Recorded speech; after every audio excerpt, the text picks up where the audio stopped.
అన్నదాత అన్నదాత మీ అన్నదాత, చెమటోడ్చి ఆహారాన్నందించే రైతన్నా, అనునిత్యం నీ కండదండగా నిలిచే నేస్తం ఎవరన్నా. అన్నదాత అన్నదాత మీ అన్నదాత.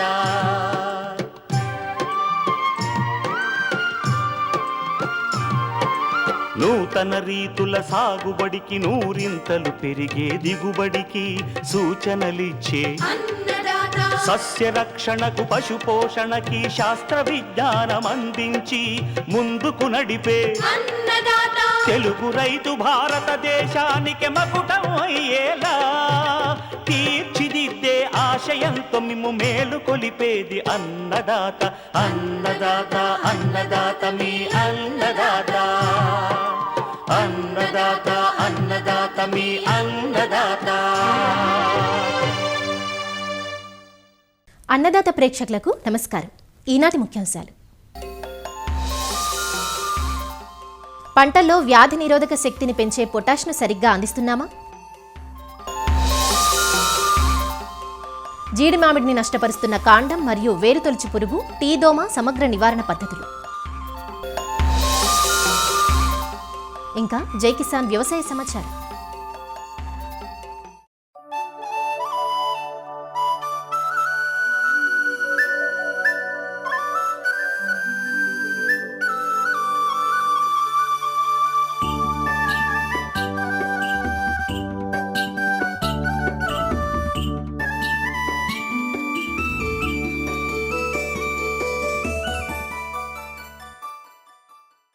పంటల్లో రోగనిరోధక శక్తిని పెంపొందించే ప్రధాన పోషకం ఏదో మీకు తెలుసా? అదేనండి పొటాషియం. పొటాషియంను మనం సరిగ్గానే అందిస్తున్నామా అని అడిగితే లేదని చెప్తున్నాయి మట్టి పరీక్షలు. నత్రజని, భాస్వరం, పొటాషియం ఇవి 3 ప్రధాన పోషకాలైతే వీటిలో నత్రజని, భాస్వరాలను కావలసిన దానికంటే ఎక్కువగా, పొటాషియంని మాత్రం అవసరమైన దానికంటే తక్కువగా అందిస్తున్నాం. దీనివల్ల ఏం జరుగుతుందో తెలుసా? నేలల్లో పోషకాల సమతుల్యత దెబ్బతిని పంట దిగుబడి, నాణ్యతపై ఆ ప్రభావం పడుతోంది. అసలు పొటాష్ పోషకం ప్రాధాన్యత ఏమిటి? తక్కువైతే ఏమవుతుంది? నేలల్లో పొటాష్ లభ్యత ఎంతుండాలి? పొటాష్ లోపాన్ని ఎలా సరిచేసుకోవాలి? అన్ని వివరాలను ప్రొఫెసర్ జయశంకర్ తెలంగాణ రాష్ట్ర వ్యవసాయ విశ్వవిద్యాలయం రాజేంద్రనగర్లోని నేలల ఆరోగ్య యాజమాన్య విభాగం సీనియర్ శాస్త్రవేత్త డాక్టర్ శ్రీజయ నుంచి తెలుసుకుందాం. మానవాళికి ఆహారం ఎంత అవసరమో మొక్కలకు కూడా అంతే అవసరము. మొక్కలకి పోషకాల రూపంలో తీసుకుంటాయి. ఈ పోషకాలను చూసుకున్నట్టయితే 16 పోషకాలు బాగా ముఖ్యమైనవి. ఈ 16 పోషకాలలో ముఖ్యమైనవి చూసుకుంటే, ప్రధానమైనవి చూసుకుంటే నత్రజని, భాస్వరం, పొటాషియం. పొటాషియం అనేది పోషకం ఏ విధంగా ఉపయోగపడుతుందంటే మొక్కకి జీవన ప్రక్రియలో ఉపయోగపడుతుంది. అలాగే వివిధ ఎంజైమ్ల తయారీలో కూడా ఉపయోగపడుతుంది. ఈ పిండి పదార్థాలు ఏవైతే ఆకు నుంచి వివిధ భాగాలకి వెళ్ళే విధంగా ఉపయోగపడుతుంది. మొక్క కూడా ఏపుగా పెరిగేటట్టు, దానికి దృఢత్వం రావడానికి, రోగనిరోధక శక్తిని కూడా ఇస్తుంది అన్నమాట. ఈ పోషకం ఏంటంటే మనకి ఏపుగా పెరగడానికి, చలికి కొంచెం తట్టుకునే విధంగా, చీడపీడలు కూడా తట్టుకునేటట్టుగా ఉపయోగపడుతుంది. ఈ పోషకాలు అనేటువంటివి ఏం చేస్తాయంటే మనకి ఏపుగా పెరిగి, దృఢత్వంగా పెరిగి మొక్క గాలికి పడిపోకుండా ఉపయోగపడుతుంది. నత్రజని, భాస్వరం, పొటాషియం ఎరువులని 4:2:1లో వేయాల్సిన బదులు రైతులు 6:3.8:1 విధంగా వేస్తున్నారు. అంటే వేయాల్సిన మోతాదు కంటే నత్రజని ఎక్కువగా వేస్తున్నారు, భాస్వరం ఎక్కువగా వేస్తున్నారు. కానీ వేయాల్సిన మోతాదులో మనకి పొటాషియం ఎరువును అన్నది వేయట్లేదు. దానికి ఉపయోగం తెలియక దాని తక్కువ మోతాదులో వేస్తున్నారు. దీని మూలాన ఏమవుతుందంటే నత్రజని, భాస్వరం, పొటాషియం మధ్యలో వాటికి సమతుల్యత అన్నది పోయి దానికి రావాల్సిన దిగుబడి రాకుండా తక్కువ దిగుబడి కూడా వస్తుంది. అదే కాకుండా మనకి చీడపీడలు అనేది ఎక్కువగా వస్తున్నాయి. ఈ పొటాషియం పోషకము మనకి గింజ నిండుగా రావడానికి, బర్సలు మంచిగా రావడానికి, వాటి నాణ్యతను పెంచడానికి కూడా ఉపయోగపడుతుంది. ఈ పొటాషియం పోషకం లోపాన్ని ఎలా గుర్తించాలి అంటే మొక్కలలో మనకి ఆకుల చివర్లలో పసుపు భాగంగా చుక్కలుగా పసుపు భాగంలో కనబడుతుంది. ఆ తర్వాత క్రమేపీ అది ఎండిపోయినట్టు కనబడుతుంది. తర్వాత ఆకులు ఎండిపోతాయి. ఇవన్నీ మనకి ముదిరి ఆకులలో కనబడతాయి అన్నమాట. ఇవన్నీ సవరించుకోవడానికి మనం పొటాషియం ఎరువులు అనేది వేసుకోవాలి. పొటాషియం ఎరువులు మనకి వచ్చే ఎరువులు ఏంటంటే potassium sulphate, potassium muriate of potash అనే ఎరువులు మనం వేసుకోవాలి. పొటాషియం ఎరువులు మనకి ఏ పంట వేస్తున్నామో, ఎప్పుడు వేస్తున్నాము, ఏ నేలలో వేస్తున్నామో దాన్ని బట్టి దాని పొటాషియం ఎంత వేసుకోవాలి, ఎప్పుడు వేసుకోవాలన్నది నిర్ణయించబడుతుంది.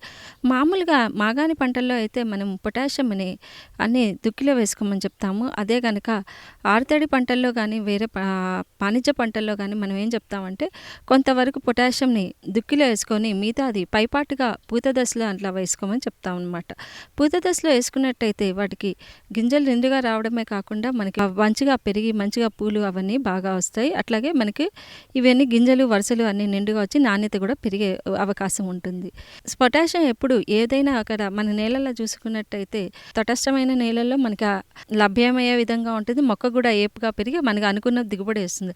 అదే కనుక మనకి సమస్యాత్మక నేలటువంటి చౌడు భూముల్లో మనకి దిగుబడి అనేది తగ్గిపోతుంది. అట్టి నేలల్లో అయితే మనం పొటాషియం ఎరువుని కంపల్సరీగా వేసుకోవాలి. అట్లాగే కాకుండా మనకి పొటాషియం కరిగించే జీవన ఎరువులు కూడా మనకి లభ్యమవుతున్నాయి.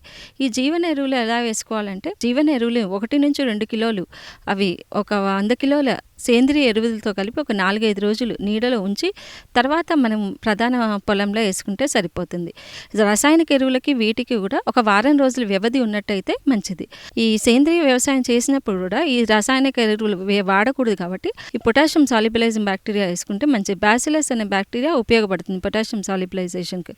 ఇది మన సమస్యాత్మక నేలల్లో వేసుకోవచ్చు, మామూలు నేలల్లో కూడా వేసుకోవచ్చు. కానీ సమస్యాత్మక నేలల్లో వేసిన పోషకాలు మనకు అందవు కాబట్టి మనకి ఈ విధంగా కూడా వేసుకుంటే అంటే మనం వేసిన మోతాదుతో పాటు ఇవి కూడా వేసుకుంటే కొంతవరకు వాటికి ఉపయోగపడుతుంది. పొటాషియం వేసిన దానికి వేసిన దానికంటే ఒక 15% వరకు ఎక్కువ దిగుబడి వరకు వచ్చింది. అంటే వేసిన దానికి మనకి వేయని దానికి అంటే రైతాంగం వేసుకుంటే ఒక 15% వాళ్ళకి అధికంగా దిగుబడి వచ్చే అవకాశం ఉందన్నమాట.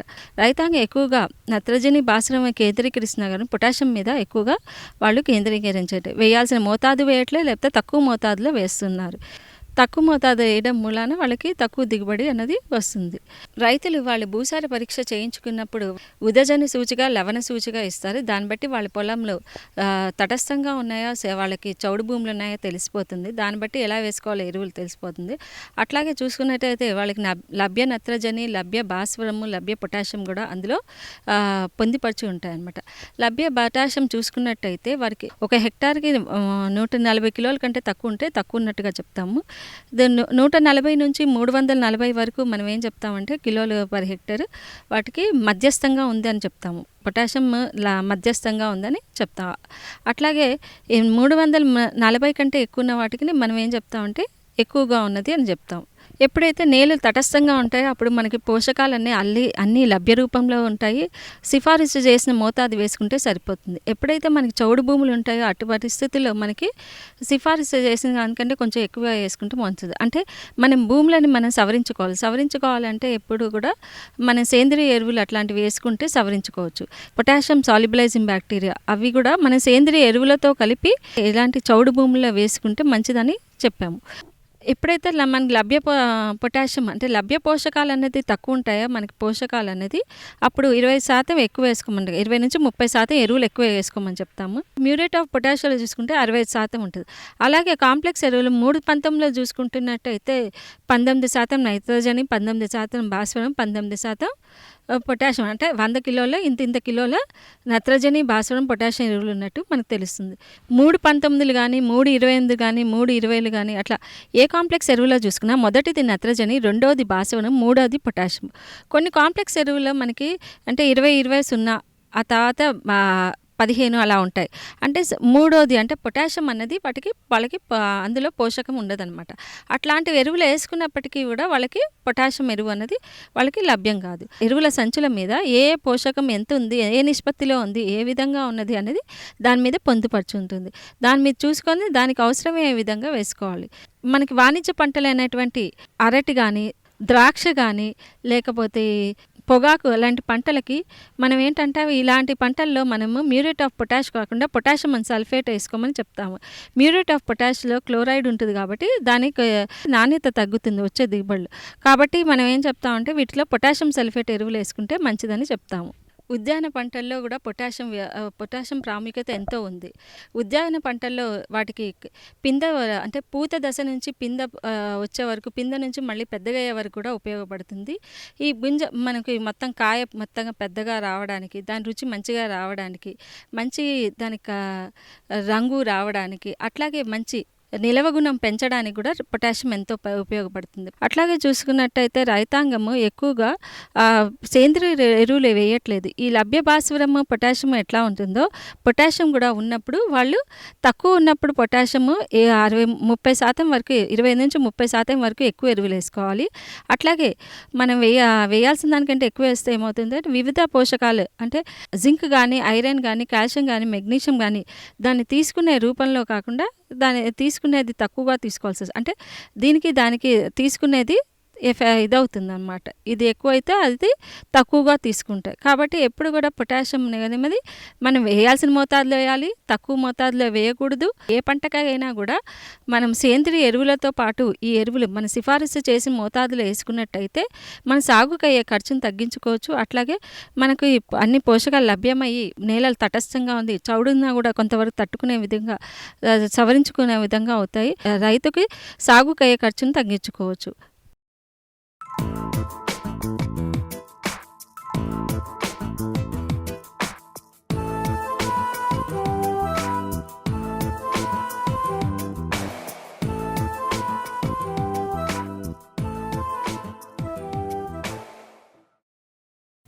అత్యధిక విదేశీ మారకద్రవ్యం ఆర్జించి పెట్టే పంటల్లో ఒకటి జీడి మామిడి. ముఖ్యంగా ఆంధ్రప్రదేశ్లోని కోస్తా తీర ప్రాంతంలోని తేలిక నేలల్లోనూ, తెలంగాణలో ఖమ్మం జిల్లాలోని కొన్ని ప్రాంతాల్లోనూ ఈ తోటలు సాగవుతున్నాయి.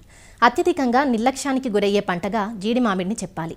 జీడి మామిడి పూత, కాపు సమయంలో టీదోమ, తామర పురుగుల బెడద ఎక్కువగా ఉంటుంది. అయితే ఒకానొక పురుగు మాత్రం జీడి మామిడి తోటలకు ప్రాణాంతకంగా పరిణమించింది. అదే వేరు మరియు కాండం తొలుచు పురుగు. ఈ పురుగును గుర్తించాక నిర్లక్ష్యం చేస్తే ఇతర చెట్లకు ఆశించే ప్రమాదం ఉంటుంది. కాబట్టి జీడి తోటల్లో రైతులు సమయానుకూలంగా సరైన సస్యరక్షణ పద్ధతులను తప్పక పాటించాలంటూ వివరాలు తెలియజేస్తున్నారు ఆచార్య ఎన్జీ రంగా వ్యవసాయ విశ్వవిద్యాలయం, పార్వతీపురం, మన్యం జిల్లా రస్తాకుంటబాయి కృషి విజ్ఞాన కేంద్రం శాస్త్రవేత్త డాక్టర్ శ్రీనివాసరాజ్. జీడి మామిడిలో ప్రస్తుత పరిస్థితుల్లో ఎక్కువగా చీడపీడలు చూసుకుంటే సుమారు 90 రకాల చీడపీడలు మనకి జీడి మామిడిని ఆశ్రయిస్తూ ఉంటాయి. అందులో ఈ కాండం మరియు వేరు తొలుచు పురుగు అనేది జీడి మామిడి తోటలకి ఆగర్భ శత్రువుగా మనం చెప్పవచ్చు. దీని యొక్క జీవిత చరిత్ర చూసుకున్నట్లయితే ఈ తల్లి పురుగు ఏం చేస్తాయంటే మనకు బియ్యపు సైజు ఆకారంలో ఉన్న గుడ్లను చెట్టు బెరడులో ఉన్న ఆ క్రాక్స్లో పెడుతూ వేర్లు ఎక్కడైతే బయటికి కనబడతాయో దాని పగుల్లో ఈ గుడ్లు అనేవి పెట్టడం జరుగుతుంది. ఈ గుడ్లు అనేది 6 రోజులు తర్వాత ఈ లబ్ధ పురుగులు బయటకు వచ్చి ఎక్కడైతే ఈ గుడ్ల నుంచి స్టార్ట్ అయిందో కాండంలో గుడ్లు పెడితే ఆ కాండంలోకి సొరంగాలుగా చేసుకుంటూ లోపల చొచ్చుకుంటూ పోతూ ఈ యొక్క చెట్టు యొక్క జీవనాలను తెంపేసేసి చెట్టుని చాలా వీక్ చేసి పైన అంతా కూడా మనకి అవి ఎండిపోయినట్లు మనకు కనబడతాయి. ఈ లబ్ధ పురుగులు మనకి సుమారుగా 6 నుంచి 8 నెలలు ఈ చెట్టు కాండంలోను, వేరులోను సొరంగాలు చేస్తూ ముందుకు పోతూ ఉంటాయి. దాని వెనకాల అదే సొరంగంలోని అది తినివేసిన మనకి ఆ చెత్త అంతా కూడా రంప పుట్టులాగా లోపల మనకంతా కప్పబడి ఉంటుంది. దాంతోపాటు మనకి ఈ చెట్టు బెరడు నుంచి లేదా కాండం నుంచి మనకి బంక లాంటిది ఇది కారుతూ ఉంటుంది. ఈ 6 నుంచి 8 నెలలు అయిన తర్వాత ఇది తాగిన జీవరసం నుంచి ఒక కాల్షియం కవచంగా ఏర్పాటు చేసుకొని కోశస్థితికి చేరుకొని అదే కాండంలోని అదే వేలోని ఇది నిద్ర వ్యవస్థకు వెళ్ళడం జరుగుతుంది. అక్కడ ఒక 60 నుంచి 90 రోజులు గడిపిన తర్వాత బలమైన రెక్కల పురుగుగా మారి తదనంతరం తన జీవిత చరిత్రని అది కొనసాగిస్తుంది. అయితే దీని నివారణ మనం ఏం చేయాలంటే ఇది జనరల్గా ఎప్పుడు వస్తుందంటే ఇది పెద్ద వయసు ఉన్న చెట్లకు, అది 7 సంవత్సరాలు పైబడిన చెట్లకు, అదేవిధంగా నిర్లక్ష్యం చేయబడిన చెట్లకు ఎక్కువగా ఆశిస్తూ ఉంటుంది. దీని నివారణకు ఏం చేయాలంటే మనం ఇనుప వేరుతో కూడిన ఒక బ్రష్ని చెట్టు మొదల నుంచి పై వరకు 3 అడుగుల వరకు బాగా రుద్దేసి, అదేవిధంగా బయటికి కనబడుతున్న వేలను కూడా బాగా రుద్దివేసి 1 లీటర్ నీటికి ముందుగా మనం ఏం చేయాలంటే ఈ 0.5 గ్రాములు సబ్బు కానీ షాంపూ కానీ వేసి దాన్ని గిలగట్టి తర్వాత దాంట్లో వేప నూనె వేసినట్లయితే దాన్ని పిచికారి చేసుకొని లేదా మనం పూసినట్లయితే చాలా వరకు దీన్ని నివారించవచ్చు. మనకు బెరడు నుంచి ఏమైనా మనకి బంక కారినట్లయితే మనం ఏం చేయాలంటే ఆ బెరడును తీసేసి పురుగు అయితే వెళ్తుందో ఆ ఏరియా అంతా మనం ఆ టన్నెల్ అంతా క్లీన్ చేసి అక్కడ మనము ఈ క్లోరిపైరిఫాస్ అనే మందుని ఒక 10 మిల్లీలీటర్లు 1 లీటర్ నీటి కలిపి అక్కడ పిచికారి చేసినట్లయితే ఆ పురుగు లోపల చనిపోవడానికి ఎక్కువ అవకాశం ఉంటుంది. ఇంకా నిర్లక్ష్యం చేయబడిన తోటల్లో ఏంటంటే ఆ మొత్తం చెట్టు అంతా కూడా మనకి ఒక పశువర్మంలో మారిపోయి ఆకులు రాలిపోయి మోడిపోయి చెట్టు చనిపోయే పరిస్థితి ఏర్పడుతుంది. ఆకులు కలర్ పసుపు రంగులో మారిపోతాయి. అప్పుడే చెట్టు వేరుతో మొత్తం బయటికి తీసివేసి ఈ యొక్క లబ్ధి పురుగుల్ని నశింపజేస్తే మనం ఇంకొక చెట్టుకు కానీ ఇంకొక మొత్తం తోటకంతా వ్యాప్తి చెందకుండా మనం చూడవచ్చు. తీసేసిన తర్వాత ఆ గుంతలోనే మనం ఏం చేయాలంటే చెత్త అంతా వేసి దాన్ని కాల్చినట్లయితే అక్కడ ఉన్న ఈ కూపాలు కానీ ఈ లబ్ధి పురుగులు కానీ నశింపజేసి మనం మిగతా తోటనంతా కూడా పరిపూర్ణంగా మనం రక్షించుకోవచ్చు. ఈ టీ దోమ, తేయాకు దోమ అనేది కూడా చాలా విపరీతంగా నష్టాలు కలిగిస్తుంది జీడి మామిడి తోటల్లోని. మనకి ఇది ఎక్కువగా నవంబర్ నుంచి మార్చి మాసాల్లో దీని తీవ్రత చాలా ఎక్కువగా ఉంటుంది. సో నవంబర్ అండ్ మే మాసాల్లోనే మనకి లేత చిగురు, ఈ పూత, ఈ పిందె, దీని ఎదుగుదల అంతా కూడా ఉంటుంది. కాబట్టి ఇక్కడ సరైన సస్యరక్షణ చేయబట్లయితే మనకి రైతులు చాలా నష్టపోవడానికి ఎక్కువ అవకాశం ఉంటుంది. కాబట్టి ఇవేం చేస్తాయని చూసుకున్నట్లయితే ఈ తల్లి పురుగు అండ్ పిల్ల పురుగులు ఏం చేస్తాయంటే మనకి లేత కొమ్మల మీద, లేత ఆకుల పైన, పుష్పగుచ్చాల పైన, పిందెల పైన ఇవి చేరి రసాన్ని పీల్చేస్తుంటాయి. ఈ రసం పీల్చడం వల్ల ఏమవుతుందంటే మనకి ఎర్రని జిగురు బిందువులు అనేవి మనకు ఆకుల మీద కనబడుతూ ఉంటాయి. అంతేకాకుండా మనకి పుష్ప గుచ్చాల మీద, పుష్ప రెమ్మల పైన ఏమంటామంటే ఒక కండి ఆకారపు మచ్చలు, నల్లటి మచ్చలు అనేవి ఏర్పడుతూ ఉంటాయి. అదే మనకు ఒకవేళ ఇది పూత మరి పిండి దశలోనే వచ్చినట్లయితే ఆ పూత అని పిండి మాడిపోయి అవి రాలిపోవడం జరుగుతూ ఉంటుంది. రైతు సోదరులు తగు సమయంలో 3 రకాలుగా మనం చర్యలు తీసుకున్నట్లయితే మనం చాలా వరకు ఈ టీ దోమ నుంచి లేదా ఈ తేయాకు దోమ నుంచి సంపూర్ణంగా మనం జీడి మాటల తోటలని కాపాడుకోవచ్చు. ముందుగా మొదటి దశలో చిగురులు ఎప్పుడైతే మనకు బయట ఏర్పడతాయో ఆ చిగురు దశలో మనం ఏం చేయాలంటే మోనోక్రోటోఫాస్ అనే మందును 1.6 ml లీటర్ నీటికి కలిపి పిచికారీ చేసుకోవాలి. అదే రెండో దశలో ఏం చేయాలంటే, మొగ్గ దశలో ఏం చేయాలంటే ఈ లాంబ్డా సాయిలోత్రిన్ అనే మందును 0.6 ml 1 లీటర్ నీటికి కలిపి పిచికారీ చేసుకోవాలి. అదే మనకి ఎప్పుడైతే కొంచెం సైజు ఏర్పడిన తర్వాత, కొంచెం పిక్క పెట్టిన తర్వాత మనం అప్పుడు కూడా ఉన్నట్లయితే ప్రొఫెనోవాష్ అనే మందుని 2 ml లీటర్ నీటికి కలిపి పిచికారీ చేసుకోవాలి. సో ఉధృతిని బట్టి 15 రోజుల నుంచి 20 రోజుల వ్యవధిలో మనం ఇంకొక స్ప్రే చేసినట్టయితే, అంటే ఉధృతిని బట్టి చేసినట్టయితే మనం సంపూర్ణంగా ఈ టీ దోమ, తేగ దోమను రక్షించుకొని మనం అధిక దిగుబడులు పొందడానికి ఎక్కువ ఆస్కారం ఉంటుంది.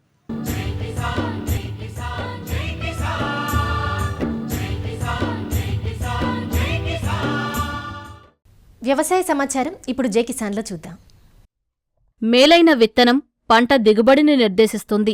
అందులోనూ దేశీ విత్తనాలతో నాణ్యత మరింత పెరుగుతుందనేది సాగుదార్ల నమ్మకం. అందుకే గత కొన్నేళ్లుగా దేశీ విత్తనాల పరిరక్షణ మొదలైంది.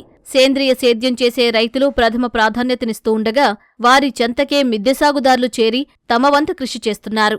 సాంకేతికతను అందిపుచ్చుకుని వాట్సాప్ గ్రూపుల ఏర్పాటుతో విత్తనాన్ని ఒకరికొకరు ఇచ్చిపుచ్చుకుంటున్నారు మిద్దె తోటల సాగుదారులు. అలా విజయవాడకు చెందిన పెనుమత్స శ్యాంప్రసాద్ గత 6 ఏళ్లుగా టెర్రస్ గార్డెనింగ్ చేస్తూ విభిన్న పంటలు పండిస్తున్నారు.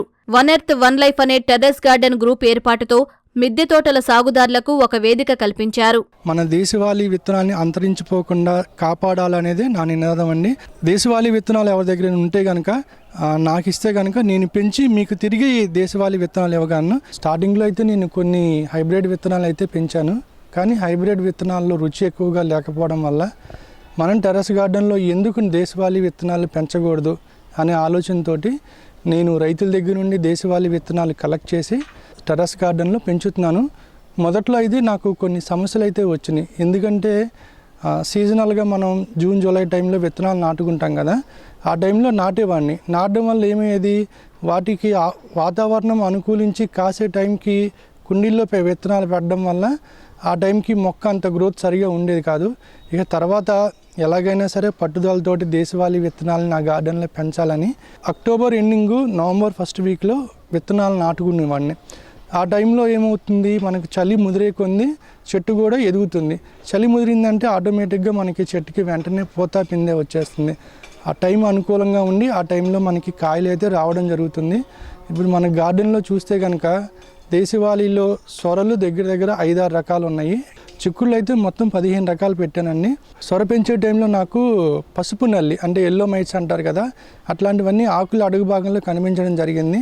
ఎప్పటికప్పుడు ఆ ముదిరిపోయిన ఆకులు కానీ పండిపోయిన ఆకులు ఇట్లాంటివన్నీ నేను తీసేస్తూ ఉన్నా. దీనివల్ల ఏమవుతుందంటే సమస్య చాలా తక్కువగా ఉంటుంది.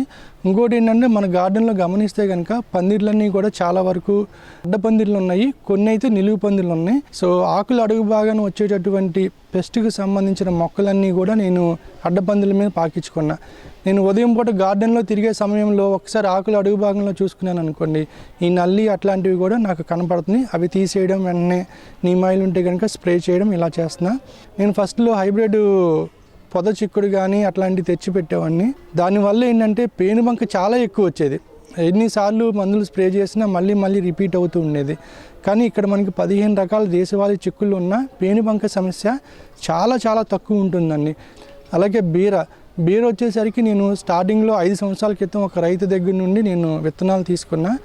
ఆ బీరని అప్పటి నుండి ఇప్పటి వరకు కూడా నేనే విత్తనాలు తీసుకున్నా. సో బీర విత్తనాలు అయితే బయట కొనడం లేదు.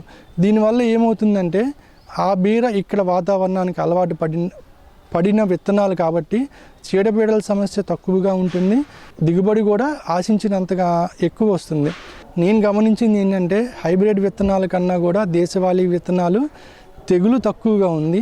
దేశవాళీ విత్తనాలు సంబంధించిన కూరగాయలు తినడం వల్ల ఆ కూరగాయలో రావాల్సినటువంటి పోషకాలన్నీ కూడా మనకి పూర్తిగా అందుతాయని నేను అనుకుంటున్నాను. అంటే అన్ సీజన్లో అయితే దేశవాళీ విత్తనాలు పండించలేకపోతున్నాను, సీజన్లో అయితే మట్టికి పూర్తిగా దేశవాళీ విత్తనాలని నేను పెంచుతున్నానండి. ఈ దేశవాళీ విత్తనాలు నాతోనే ఉండకూడదు, ఎందుకంటే నలుగురికి చేరాలి, ఈ చేరి నలుగురు పెంచాలనే ఉద్దేశంతో ఈ దేశవాళీ విత్తనాలు నేను విత్తనాలుగా తీసి నాతోటి గార్డెనర్స్కి ఫ్రీగా ఇస్తున్నాను. మిద్దె తోటల పెంపకం ద్వారా ఆరోగ్యం మెరుగుపడ్డంతో పాటు ఇంటి పంటను తింటుంటే కలిగే అనుభూతి వర్ణించలేమంటూ సాగుదారులు చెబుతున్నారు. ఇంటికి వచ్చిన అతిథులకు విత్తనాలు, మొక్కలు పంచితే చాలా ఆనందంగా ఉంటుందని వారంటున్నారు.